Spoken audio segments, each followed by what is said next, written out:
led to this economic lockdown. Do you have any second thoughts about your mitigation recommendations, considering the evidence that despite all of the things we've done in the U.S., our death rate is essentially worse than Sweden, equivalent to the less developed world that is unable to do any of the things that you've been promoting? Do you have any second thoughts? Are you willing to look at the data that countries that did very little actually have a lower death rate than the United States?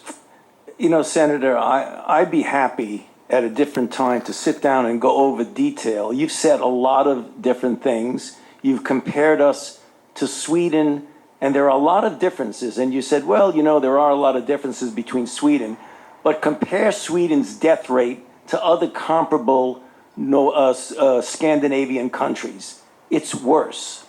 So I don't think it's appropriate to compare Sweden with us. Yes, we have. I think in the beginning, we've done things based on the knowledge we had at the time. And hopefully, and I am, and my colleagues are humble enough and modest enough to realize that as new data comes, you make different recommendations.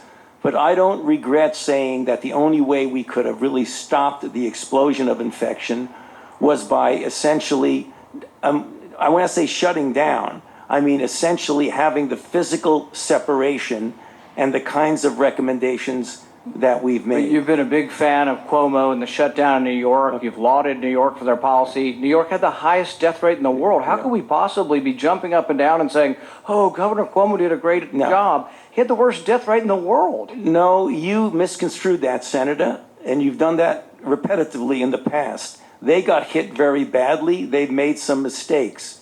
Right now, if you look at what's going on right now, the things that are going on in New York to get their test positivity 1% or less is because they are looking at the guidelines that we have put together from the task force of the 4 or 5 things of masks, social distancing, outdoors more than indoors, avoiding crowds, and washing hands. Or they've developed enough community immunity that they're no longer having the pandemic because they have enough immunity in New York City to actually stop. I challenge that, Senator, I want, please, sir, I would like to be able to do this because this happens with Senator Rand all the time. You were not listening to what the director of the CDC said, that in New York it's about 22%. If you believe 22% is herd immunity, I believe you're alone in that.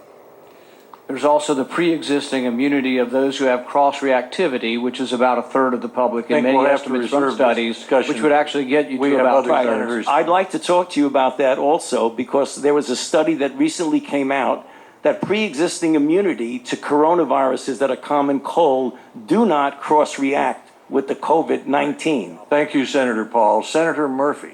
Thank you very much.